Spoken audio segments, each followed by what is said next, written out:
Hey everyone, welcome back to Telon Times episode 2. I'm Jeremy and I'm going to be covering some talk about Vanguard's size and feel about a living world, and maybe just tack on some fishing because it's kind of cool and it's something I think to do for us one of these initial episodes, because we are only on episode 2.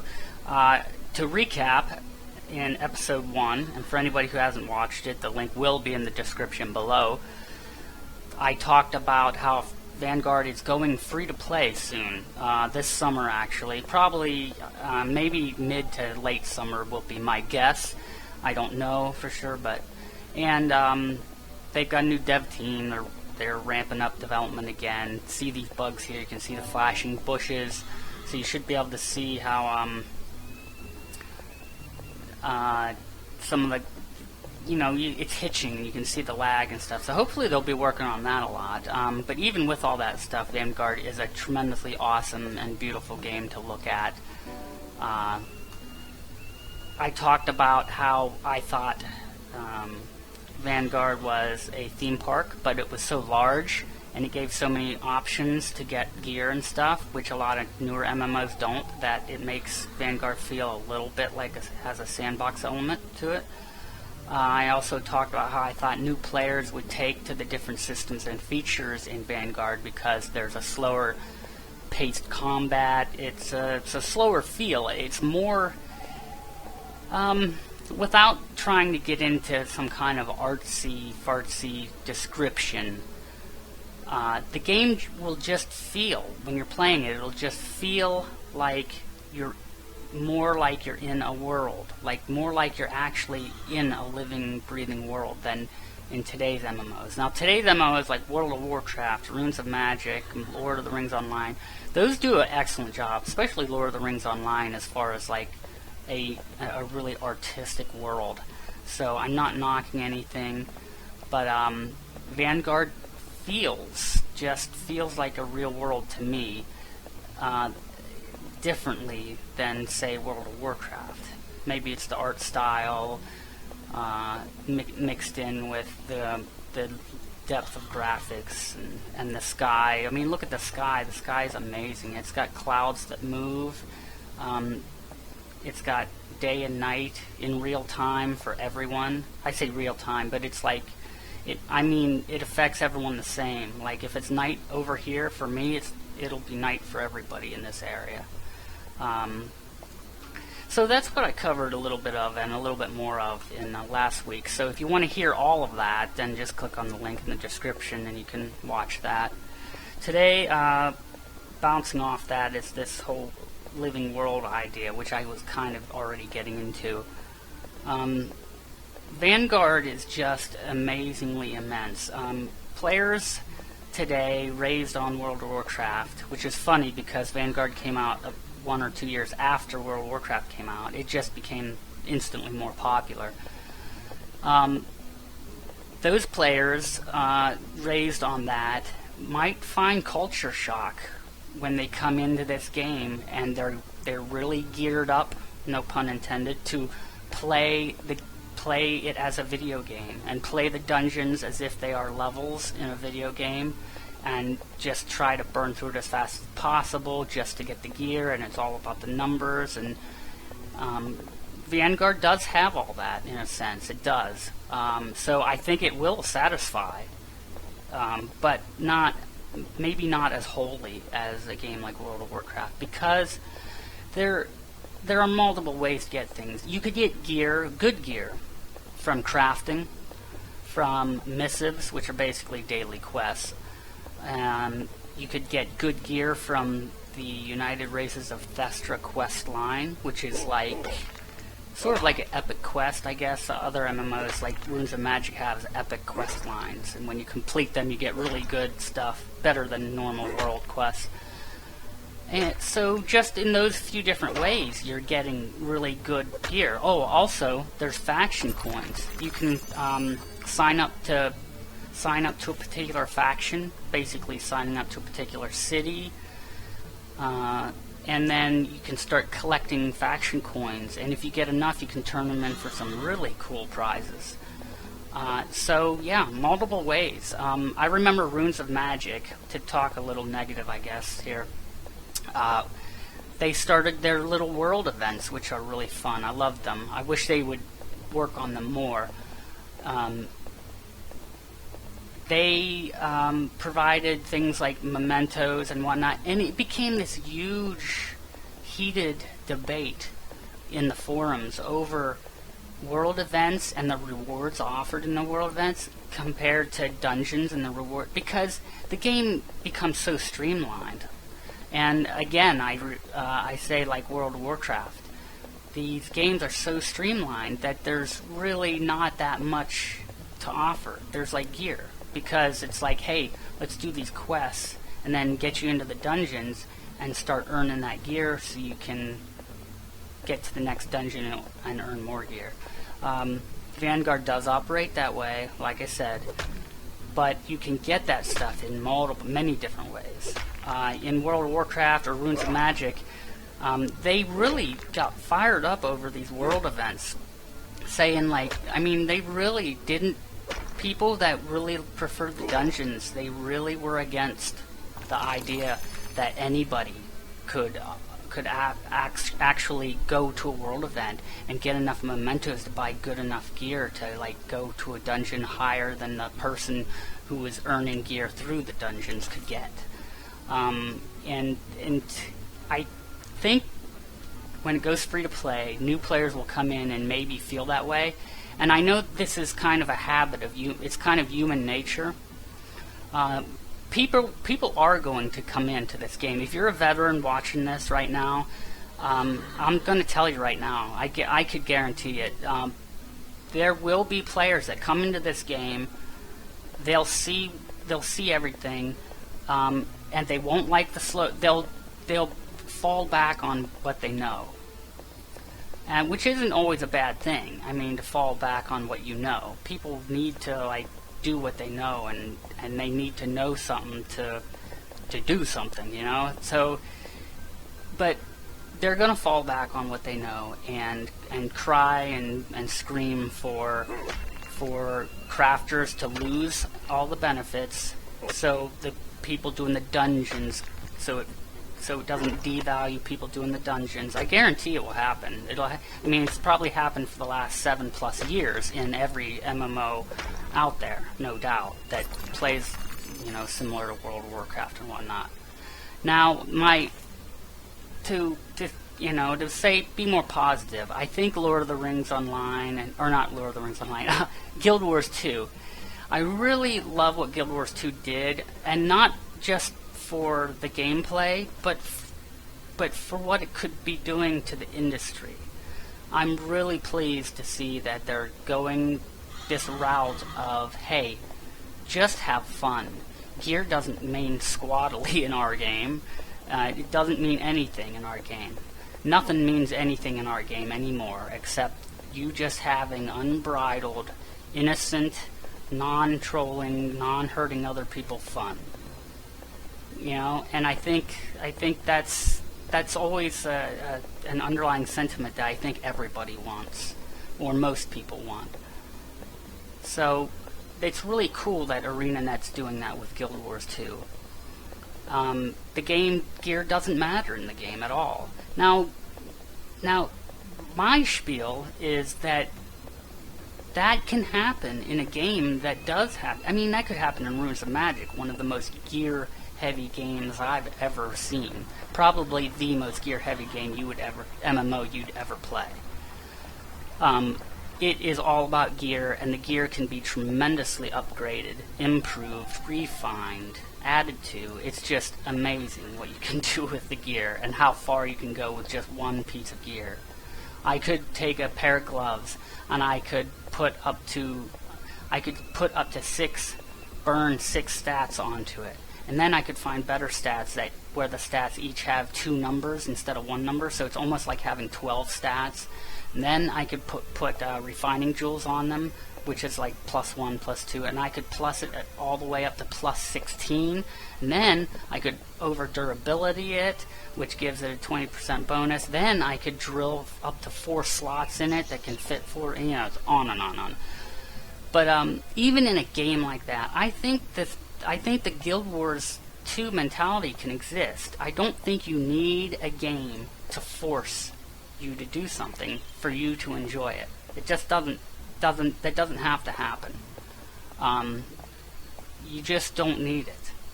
I mean, people could argue it probably. This might make for good discussion in the comments below.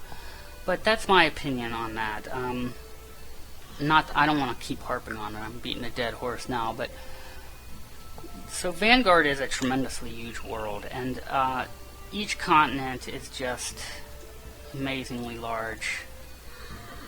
This is Thestra, just one of 3 continents, and we're like, where's 3 rivers here? There's the North here. We're right around here. We're right here, and we were closer to here or here. So we ran a long ways, but we really only ran like that short distance. And the game is made beautifully. You can actually tell when you look at the architecture, and not even here, but like in the dwarf homeland, you can go into Bordnair's Cleft, and you can actually look closely at all the intricate filigree and walls and patterns on the cloth. And this game actually hired a professional painter, and they commissioned him, I believe, and he painted a whole bunch, like real paintings. He didn't use a digital canvas or a tablet or anything. He painted these, well, I don't think he did, but he used his talent and painted these tremendously big and varying in size, awesome paintings, and then Vanguard digitized it. So Vanguard has a level of artistic value that I think transcends a lot of even today's MMOs. They really cared about what you see in the game. They cared about it, I think, to a level that where, hey, this is art, and we're telling you it's art, and we know it's art, and we're saying it's art, and we want it to be awesome art. Now, today's MMOs are really awesome, great graphics and everything. I'm not knocking them, but so yeah, Vanguard's all about that. I think don't really have a segue, but we'll get into fishing here a little bit. We're here in Tersch, and this is where you learn fishing from Wilhelm Runge, and I've already learned mine. If you didn't, you'd have a quest, and you keep doing a quest. He'll send you right over here, right around the corner. So don't get lost right away. Like, he'll send you to a person, and you might be like, where is this person?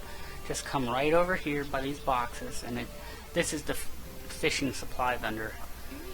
And then you'll have to like maybe buy something or only talk to her, and then you'll have to run back to this guy and talk to him like over and over and over. So you talk to him, take the quest, talk to him immediately again, complete the quest, and then you can fish. And you do have to put the fishing pole in your hand and along with bait. I'm pretty low level of fishing. I think my fishing is level 5 or 6 right now, but you'll also get in your abilities, if you go to general abilities, you'll see you'll have a fishing, and you can drag that down to your hot bar.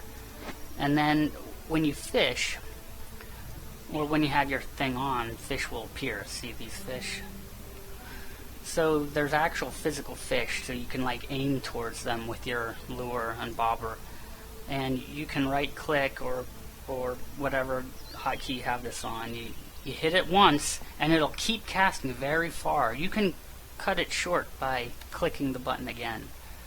Oops. So if I wanted to try to catch that one fish right there, cast, and then hurry up and press it again.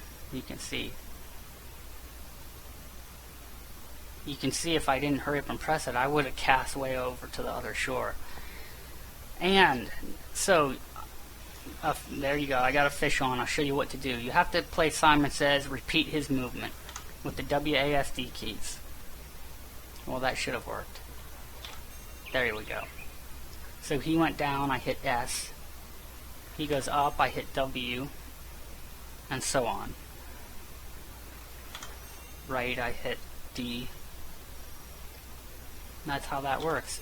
And then if you notice in the top right corner, you'll see every time I do good, his health goes down. And then once it reaches 0, I'll reel it in and see what I caught. It's a little hard to see because it's morning time and the early morning sun is reflecting off the water. It's really bright. This time I didn't win. Didn't win anything. Leather boot, whoop-de-doo. But you can also have, you can catch better fish in different water. The deeper the water, the bigger the fish you could catch. You do have levels, like I mentioned a minute ago. I think I'm up to level 5 right now. You have a really awesome ranking. You can go to achievements here, and as you can see, I caught a bunch of fish so far. Info about fish I've caught. Here's my black bullhead, and I've caught one. It weighs 3.37. Where did I catch it? I think that's cool. I love having these little rankings and stuff. You know, here's my black red horse. I've caught 2 of them. A bluegill. I think I've caught. What did I catch the most of? 2 walleye. I guess 2 of anything. So I can look at also, which is really cool, all-time biggest catch. These are all-time for the server. Okay. So number 1, a player named Toothless caught a walleye weighing 26.99 in the Fields of Despair. Actually, a lot of winners came from 3 Rivers Village, where I'm at right now. You can see number 4 through 9 caught some rather big walleyes right here. Now, maybe they had to wait and get their fishing skill up, because there are big fish, and they'll just take you for a loop. One of the cool things is, also, sometimes when you fish, if you read this tooltip, you can get a combo. Every once in a while, it'll say combo, then it'll say 1 of 4. And like it says in the combo part 1 of 4. And when it says that, right after, as soon as it says that, if you can hurry up and guess the next 3 parts, like for instance, if I went right and the fish all of a sudden said combo 1/4, and I hurried up and pressed down, up, left, I could be right. That could be the right combo, and then I completed the combo. So the fish can do combos too. And you can fight a fish, and if you mess up, they'll get their health back again. So it'll just extend the length of time it takes to reel a fish in. Let's go back to the rankings. All-time biggest fish. Hopefully they didn't ruin my. Okay, what it does is it shows you 1 through 10, and then it shows you your place in all of the rankings. Like right now for white crappie, I'm in 87th. Walleye, I'm 348th. Not so good. 467. Really not so good. But if you look here on brown bullhead, I am number 8. Woohoo! Yes, I'm number 8. In Vesicles Exchange, I caught the 8th biggest brown bullhead. All time, too. Biggest catch for the day. This is kind of interesting. I wonder if anybody fished today. Yeah, here we go. Bluegill, Frisia, caught 1.40. Not really big. Caught right here in 3 Rivers Village, but that's cool. Let me see how big mine is in comparison. Oh, point bigger than mine. 0.77. So, let's see. And there's way more fish than what I've caught. This is only the kinds that I've caught so far. Maybe not a lot of fishing going on right now. This is great. I think they might have made the reeling of the fish in a little bit more fun. I would have preferred to see a bar that really fluctuated rapidly or not too rapidly, but fluctuated rapidly, and then you use the keys like left and back and right to actually like fight. Like maybe the fish actually moved to the left and to the right. If it moved to the left, that meant you had to kind of start reeling, pressing the D key to reel into the right. And you had to really kind of measure. Maybe there was a secondary bar that showed tensile strength of your line compared to the strength of that particular fish. I think that would have been really cool. That way you're reeling in. It's like rah, rah, rah, you know, that noise when you're fighting against a fish. But you have to watch the strength, because if the bar goes down to 0, your line will break. So you have to kind of let go and let the fish back out. So the idea would be to tire the fish out, you know, and then eventually overcome it and win. So let's try another fishing.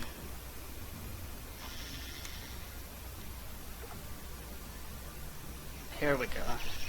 This is the starting area, so a lot of this fishing when you first start might be easy, you know, fairly easy for a little while. Whoops.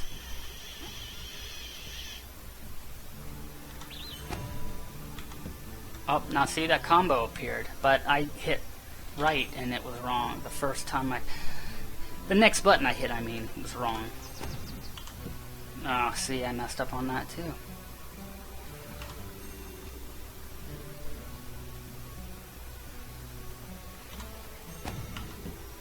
Oh wow, I messed up on that one as well.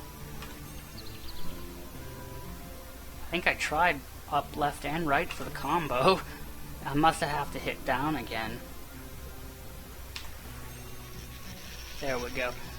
This one looks like it tells me exactly what it is. Bluegill 2.69.